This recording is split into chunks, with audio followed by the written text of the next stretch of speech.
இது Pongal செலிப்ரேஷனோட final video.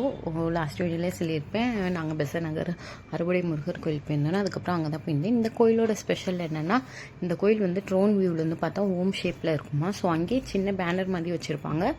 அறுபடை வீட்டில் ஃபஸ்ட்டு எந்த வீடு போய் கும்பிடணும், லாஸ்ட்டு எந்த வீடு போய் கும்பிடணும்னு அதுபடியே வந்துட்டு நம்ம போய் பார்த்து கும்பிட்டுக்கலாம். அது முடிச்சுட்டு நாங்கள் அடையாரில் இருக்கிற ஜெய்தூன் தான் போயிருந்தோம். வேர்ஸ்ட் எக்ஸ்பீரியன்ஸுங்க. ஜெய்தூன் போகிறதுக்கு முன்னாடி எல்லோரும் கொஞ்சம் யோசிச்சுக்கோங்க. பிகாஸ் ஆர்டர் பண்ணால் அவ்வளோ நேரம் ஆகுது. அந்த ஒரு ஆர்டரை எடுத்துகிட்டு வர அவ்வளோ நேரம் பண்ணுறாங்க. நம்ம திரும்ப திரும்ப ஆர்டர் எங்கன்னு கேட்குற மாதிரி வச்சுக்கிறாங்க. ஒரு மொஜிட்டோ ஆர்டர் பண்ணால் கூட 15 to 20 minutes எடுத்துக்கிறாங்க. ரொம்ப லேட் பண்ணாங்க. ஃபஸ்ட்டு எக்ஸ்பீரியன்ஸ் ஆகிடுச்சு. ஏன்டா ஜெய்தூன் போகணுன்னு ஆகிடுச்சு. நெக்ஸ்ட்டு எங்கள் பொங்கல் அவுட்ஃபிட் வந்துட்டு லாஸ்ட்டாக வந்துட்டு அட்டாச் பண்ணியிருக்கேன். க்ரீன் கலர் சாரீ கட்டியிருக்கேன். அது மார்னிங் கட்டியிருந்தேன். எங்கள் அம்மா லாஸ்ட்டு தீபாவளிக்கு எடுத்து கொடுத்தாங்க. அதை இந்த பொங்கலுக்கு ஸ்டிச் பண்ணி போட்டேன். நெக்ஸ்ட்டு எனக்கும் என் ஹஸ்பண்டுக்கும் சேம் கலரில் எடுத்து கொடுக்கலான்னு எங்கள் அக்காவுக்கும் எங்கள் மச்சானுக்கும் அதே மாதிரி எடுத்து கொடுத்தாங்க எங்கள் அம்மா. அதே மாதிரி எனக்கும் என் ஹஸ்பண்டுக்கும் சேம் கலரில் எடுத்து கொடுத்தாங்க. நல்லா இருக்கான்னு கமெண்ட் பண்ணுங்கள். நெக்ஸ்ட் வீடியோவில் பார்க்கலாம்.